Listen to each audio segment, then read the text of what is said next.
প্ৰয়াত অশোকানন্দ চৌধুৰী সোঁৱৰণত বৰপেটা জিলাৰ চেঙাত স্থাপিত শংকৰদেৱ শিশু নিকেতনৰ ৩১ সংখ্যক বাৰ্ষিক উৎসৱ সাংস্কৃতিক প্ৰতিযোগিতা আৰু বঁটা বিতৰণী অনুষ্ঠান সোমবাৰৰ পৰা 4 দিনীয়াকৈ অনুষ্ঠিত হৈছে।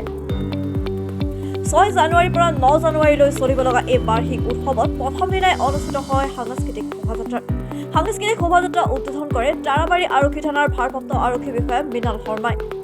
সাংস্কৃতিক শোভাযাত্ৰাত ছাত্ৰ-ছাত্ৰীসকলে বিভিন্ন জাতি জনগোষ্ঠীৰ পৰম্পৰাগত সাজপাৰৰ লগতে কলা সংস্কৃতিৰ প্ৰতিচ্ছবিও দাঙি ধৰে। ইয়াৰ পূৰ্বে পতাকা উত্তোলন কৰে নিকেতনখনৰ পৰিচালনা সমিতিৰ সভাপতি সত্যেন্দ্ৰ নাথ পাঠকে। বন্দনা কাৰ্যসূচীত বন্তি প্ৰজ্বলন কৰে নিকেতনখনৰ পৰিচালনা সমিতিৰ সম্পাদক ৰোহিণী কুমাৰ দাসে।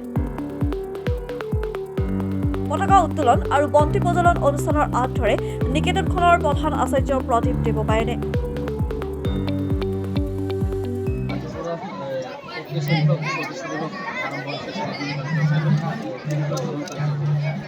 নমস্কাৰ।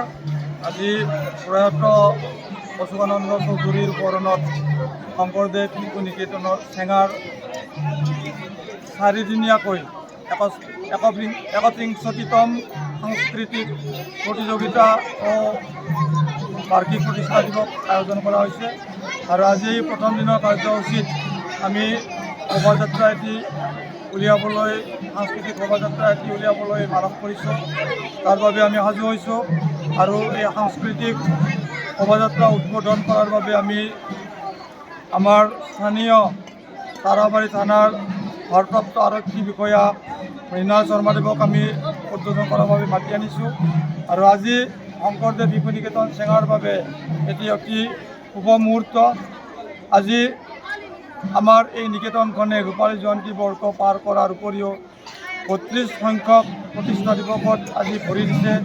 আৰু এই ছাত্ৰ ছাত্ৰীসকলে আজিৰ এই শোভাযাত্ৰালৈ অধীৰ আগ্ৰহেৰে বাট চাই আছিল।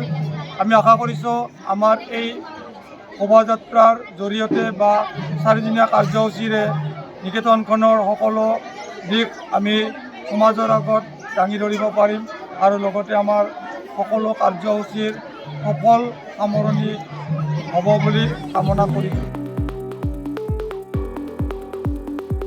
নিউজ ডেস্ক ৰিপৰ্ট, লেংডন বাতৰি।